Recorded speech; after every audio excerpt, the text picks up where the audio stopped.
अस्सलाम वालेकुम नाज़रीन, मैं हूं doctor Abdul mannan, homeo physician. आज हम बात करेंगे एवस्कुलर नेक्रोसिस की। ये किस तरह की बीमारी है और इसकी क्या क्या अलामतें होती हैं और होमियो में इसके लिए कौन कौन सी मेडिसिन आती हैं। एवस्कुलर नेक्रोसिस जो है, इसको हम आम ज़बान में ऑस्टियो नेक्रोसिस भी बोलते हैं।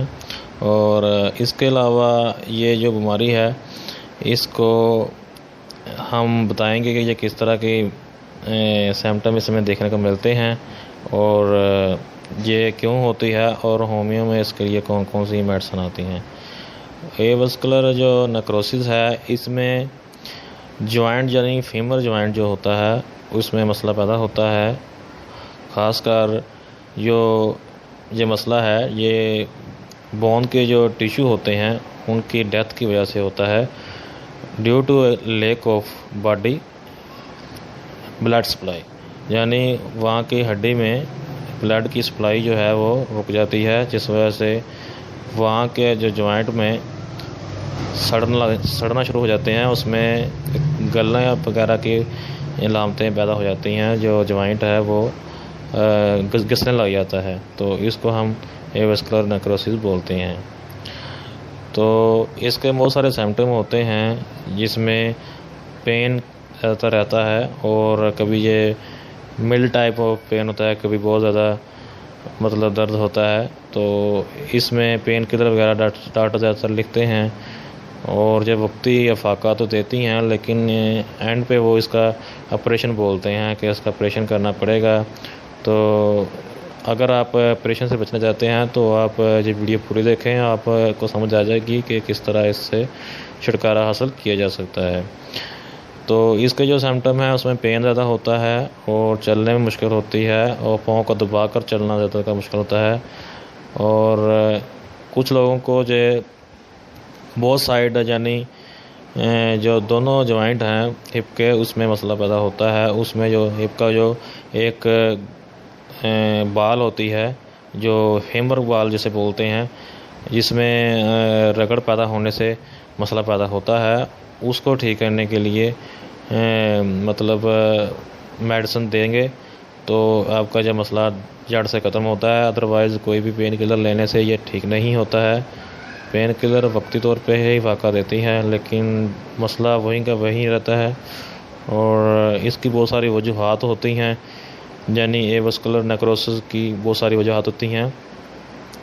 तो उसमें सबसे मेन तो आपको पता ही है कि जब ब्लड फ्लो जो है वो बोन की तरफ रुक जाता है, तो यानी रिड्यूस हो जाता है, तो ब्लड सप्लाई रुकने से इससे एवस्कुलर जो होता है, तो इसको नेक्रोसिस भी बोलते हैं। यानी नेक्रोसिस मतलब ही ये है कि किसी चीज़ का गलना सड़ना, तो इसलिए इसको एवस्कुलर नेक्रोसिस बोलते हैं।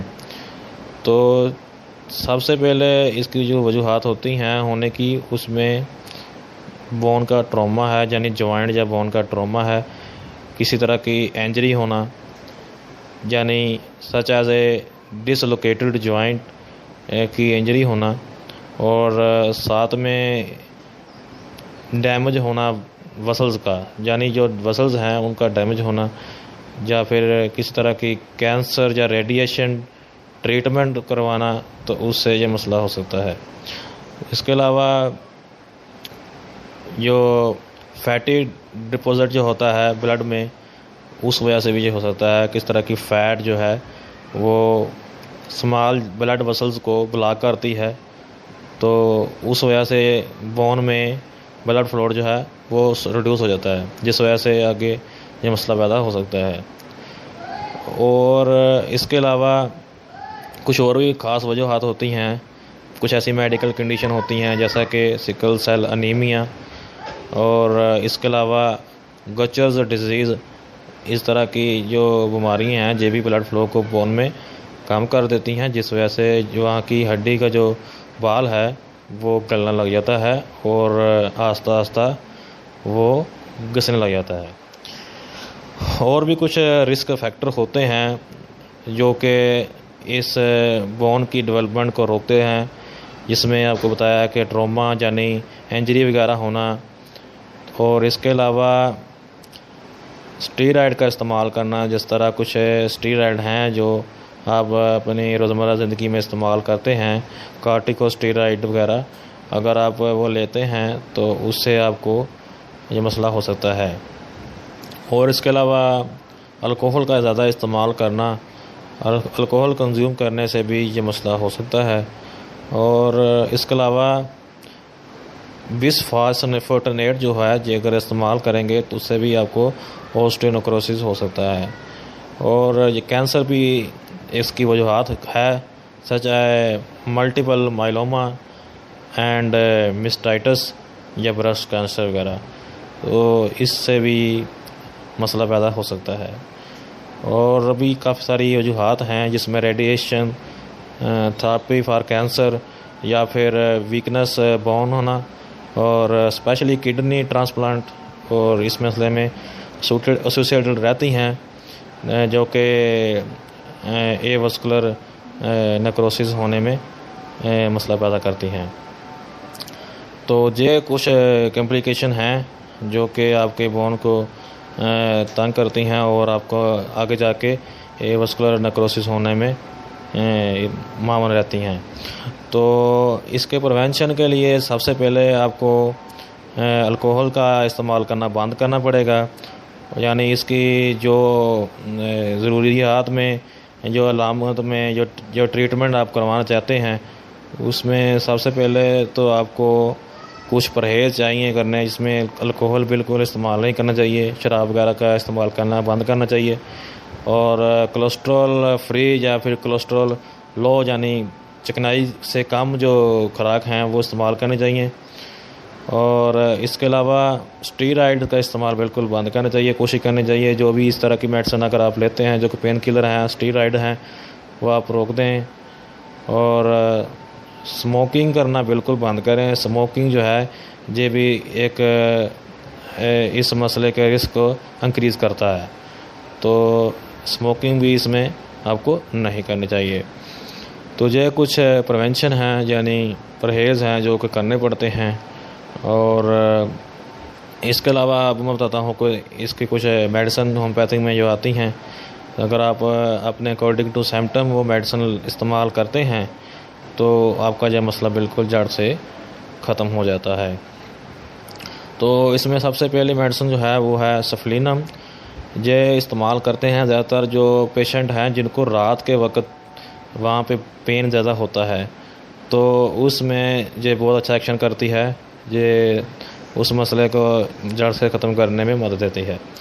और दूसरी जो मेडिसिन है ये है सिलेशिया। ये आपको नेक्रोसिस को बोन को ठीक करने में बहुत इफ़ेक्टिव है। ये प्रीमेच्योर जो डेड सेल हैं उसको दोबारा रिकवर करने में मदद देती है। और इसके अलावा जो लॉन्ग बोन के जो हड्डियां हैं उनमें अगर कोई मसला आता है तो उनमें बहुत इफ़ेक्टिव होती है। इसमें जनरल सिम्टम जो देखना में आता है वो होता है सेंसिटिविटी टू कोल्ड एयर, यानी अगर ठंड से अगर उनको सेंसिटिविटी है तो कोई मसला भी है जो सर्दी से बढ़ जाता है तो उसमें सिलेशिया आप उनको इस्तेमाल करवा दें, तो ये सिलेशिया नेक्रोसिस ऑफ बोन के उस मसले के लिए बहुत ही इफ़ेक्टिव काम करती है। इसके अलावा जो तीसरी मेडिसिन है वो है फ्लोरिक एसिड। फ्लोरिक एसिड जो है ये एवियन यानी एवास्कुलर नेक्रोसिस के मसले में बहुत इफेक्टिव है, जो खासकर आपके लॉन्ग बोन में बहुत इफेक्टिव काम करती है। अगर आपके फेमर बोन जो है, अगर थाई बोन जो है, अगर उसमें एक मसला है या टीबिया में कोई मसला है, तो यानी अगर बोन जो है वो बड़ी हैं यानी बिग बोन्स हैं और उनमें ये नेक्रोसिस का मसला हुआ है तो उसके दोबारा रिवर्स करने में मदद देती है। ये फ्लोरिक एसिड इस्तेमाल करने चाहिए। तो उसके अलावा नेक्स्ट मेडिसिन जो है ओरोमेट के नाम से है। ओरोमेट जो है ये ज़्यादातर नेक्रोसिस इन नेज़ल यानी नाक के मतलब जो बोन है प्लाटेन बोन जो है उसके लिए इफ़ेक्टिव ज़्यादातर होती है। तो इसको अगर आपको नेज़ल का कोई अगर बोन में कोई एवियन का मसला हुआ है तो आप इस्तेमाल कर सकते हैं। तो नेक्स्ट हमारी ये मेडिसिन है वो है सिम्फाइटम। सिम्फाइटम मेडिसिन जो है ये खासकर तब हम देते हैं जब बोन जो है वो डैमेज होती है किसी फ्रैक्चर की वजह से, यानी फ्रैक्चर की वजह से अगर कोई मसला पैदा होता है, जो बोन्स हैं उनमें कोई किसी किस्म की प्रॉब्लम अगर चोट लगने से होती है तो उसमें आप इसको इस्तेमाल करेंगे तो ये जल्दी वर्क करेगी। तो उस मसले में आप इसको इस्तेमाल करवाएं।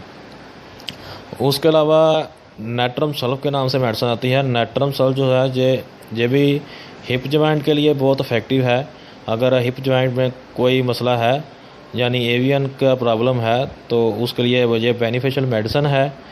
और इसके अलावा ये वहाँ में जो पेन वगैरह है और जो ज़्यादातर आपको हरकत के दौरान यानी ड्यूरिंग मोशन में आपको अगर पेन होता है तो उसको कम करने में बहुत ही इफ़ेक्टिव काम करती है। तो ये कुछ मेडिसिन हैं जो आप अगर पेशेंट को इस्तेमाल करवाते हैं तो बहुत ही इफ़ेक्टिव काम करती हैं। और ख़ासकर जो avascular necrosis of femoral bone है उसके लिए बहुत ही इफ़ेक्टिव काम करती हैं। तो ये था आज का वीडियो एवियन डिजीज़ यानी एवस्कुलर नेक्रोसिस के मतलब। तो अगर आपको पसंद आया है तो प्लीज़ इसको लाइक लाजमी करें और जो सब्सक्राइब हैं जो बटन है उसको लाजमी प्रेस करें ताकि आपको नेक्स्ट वीडियो में आने का मौका मिले और नया कुछ सीखने का मौका मिले। और अगर किसी को समझ ना आए तो वो कमेंट सेक्शन में मुझे मैसेज कर सकते हैं। और मेरा व्हाट्सअप नंबर भी है, वो व्हाट्सअप नंबर जो है वो मेरे डिस्क्रिप्शन में दिया होता है, वो सामने भी आ रहा होता है। आप वहाँ से भी मुझसे व्हाट्सअप में भी कनेक्ट कर सकते हैं किसी भी तरह के मसले के लिए। तो मिलते हैं नेक्स्ट वीडियो में। Thanks for watching video. अल्लाह हाफिज़।